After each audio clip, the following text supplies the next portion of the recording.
बलिया के लोगों में इतना दहन होगा ये मुझे ताज्जुब लगता है।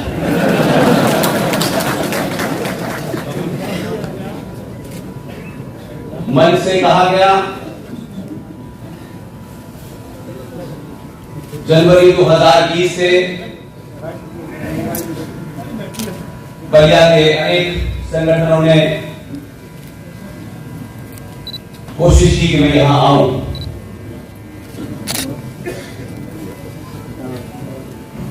आप सब जानते हैं मैं कहां पैदा हुआ, कहां पढ़ा, लेकिन मैं एक बात के इस निष्कर्ष पे पहुंच चुका हूं कि जीवन का ये सफर मेरे अपने चाहने से नहीं चल रहा है। इससे जब जब जो होना है वो तभी होगा, ना एक सेकंड पहले ना एक सेकंड बाद।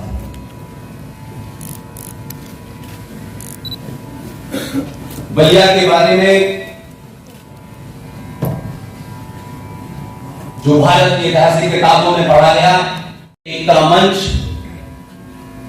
ने एक पुल का काम किया है। उसके तमाम पदाधिकारियों को, उससे जुड़े हुए तमाम लोगों को मेरा दिल से धन्यवाद।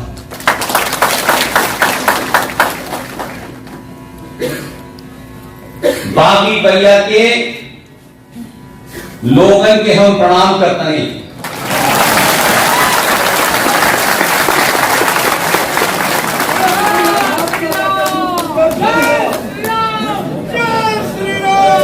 राष्ट्रीय एकता मंच बलिया के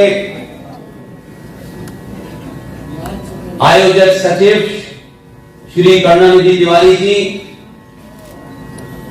राष्ट्रीय एकता मंच के संरक्षक डॉक्टर चंद्रशेखर पांडे जी, अशोक पांडे जी, श्री राम किंकर सिंह जी, श्री जयशंकर राय पंती जी, श्री संतोष दीक्षित जी, श्री आशुतोष पांडे जी, श्री रवि राय जी, श्री आशुतोष सिंह जी, श्री अश्विनी पांडे जी, श्री रत्नाकर राय जी, श्री पंकज पाठक जी, जनाब गौरव श्रीवास्तव जी, श्री शिवेंद्र सिंह जी, श्री सतीश राय जी, श्री साकेत गुप्ता जी, श्री विनोद गुप्ता जी, श्री हरेंद्र मिश्र जी, श्री दीपक पांडे जी, श्री लव पांडे जी, श्री सिद्धार्थ तिवारी जी और तमाम गणमान्य नागरिक, मेरे बुजुर्ग, मेरी माएं, मेरी बहनें, मेरी बेटियां और मेरे युवा साथी,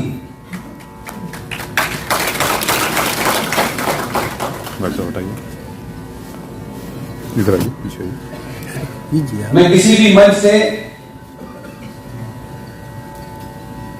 किसी को बात कहने से पहले बहुत इस बात का ध्यान नहीं रखता हूं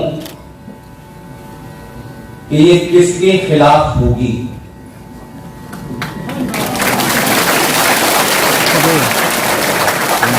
ये किसको बुरी लगेगी। मेरे इस 12 साल के सफर का एक ही केंद्र बिंदु है,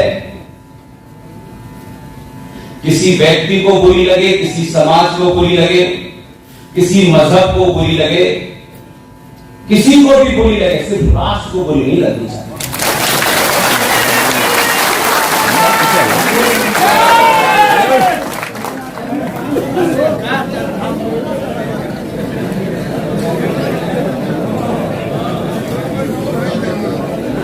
अपनी बात कहने से पहले मैं बड़े ईमानदारी के साथ ये कहना चाहता हूं कि जो छोटी सी बेटी थी वैष्णवी, इसकी माता को, इसके पिता को, इसके घर वालों को मैं प्रणाम करना चाहता हूं। इतनी अच्छी आवाज कि जब तक ये दिख नहीं रही थी मुझे लगा था कोई संगीत का बड़ा आदमी गाना, लेकिन सनातनी समाज में एक बहुत बड़ी कमी मैं देखता हूं, और ये हर मंच से कहता हूं, क्योंकि ये सभा किसी पार्टी की नहीं है, किसी संगठन की नहीं है, किसी विचारधारा की नहीं है। यहां हो सकता है अलग अलग पार्टियों के लोग बैठे हों, अलग अलग संगठनों के लोग बैठे हों, युवा अनेक अनेक संगठनों से जुड़े हों, लेकिन मैं आपसे सिर्फ 3 घंटे के लिए चाहता हूं कि आप सिर्फ अपने तमाम संगठन, पद, पार्टी को छोड़कर के सिर्फ सनातनी हो, मेरी बात सुनिए।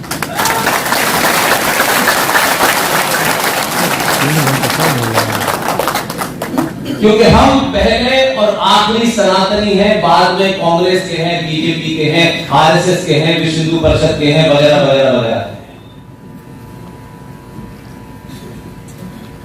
हमने अपनी पहचान ये पॉलिटिकल पार्टीज की दुकान से तय करना शुरू कर दिया। लोग अपना नाम बाद में बताते हैं, पहले पार्टी का नाम बताते हैं, जिससे रौ गालिब हो के देखो हम सत्ता दल के हैं। पुष्पे पे उसका कोई असर नहीं है, क्योंकि ये कोई संवैधानिक सभा नहीं है, कोई ऐसी सभा नहीं है कि इसके अंदर किसको कहां बैठना है, किसको कहां नहीं बैठना है। मैं अपनी हर सभा में ये भी कहता हूं, इस लोकसभा की और राज्यसभा की कार्रवाई देखते देखते आप लोगों ने एक गलत परंपरा डाली है। जब भी आपको लगता है कि सभा गार 3 हिस्सों में बैठा हो, तो उल्टे हाथ पे जिसमें लोकसभा में विपक्ष बैठता है वहां अपने नाम उठा लेते हैं। किसी भी ऐसे प्रोग्राम में जहां राष्ट्र आपके बीच में केंद्र में हो, तो उसको आसान भाषा में कह सकता हूं कि एक परिवार में मां राष्ट्र होती है और पिता देश होता है।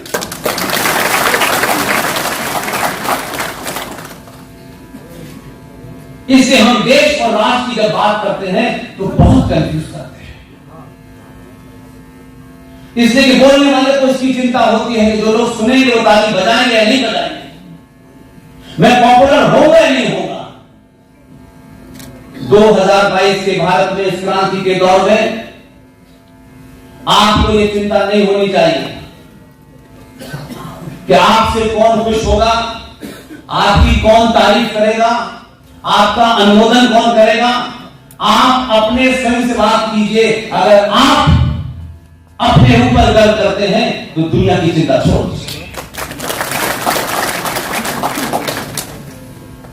और आपकी धरती पर आकर बोलना ये आसान काम नहीं है। जहां स्वागत में ही ऐसे शब्द बोले जाते हो कि मेरे लिए बहुत कम कुछ बचता है। जिस धरती के ऊपर एक तरफ पंडित हजारी प्रसाद द्विवेदी हो जिन्होंने साहित्य लिखा हो, और दूसरी तरफ किसी धरती पर ब्राह्मण कुल में पैदा होने वाला एक आदमी जिसके बारे में यह कहा जाता है कि ब्राह्मणों का काम है पूजा पाठ पढ़ाना, लेकिन आपने और बलिया के लोगों ने सिद्ध किया कि पूजा पाठ के अलावा अगर समय पड़े तो शास्त्र साहित्य में रह करके शस्त्र भी उठा लेना चाहिए। इसलिए मैं उस अमर शहीद मंगल पांडे को नमन करता हूं, उनकी धरती को नमन करता हूं, उनके परिवार से जितने भी लोग आए हुए उनको नमन करता हूं।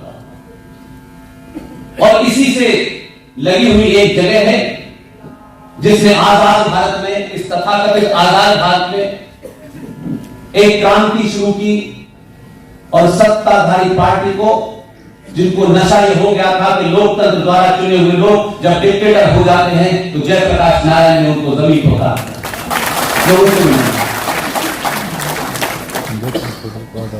अब जो मेरा विषय है मैं उसका, जिसके कारण आप मुझे जानते हैं, जो आप सुनना चाहते हैं।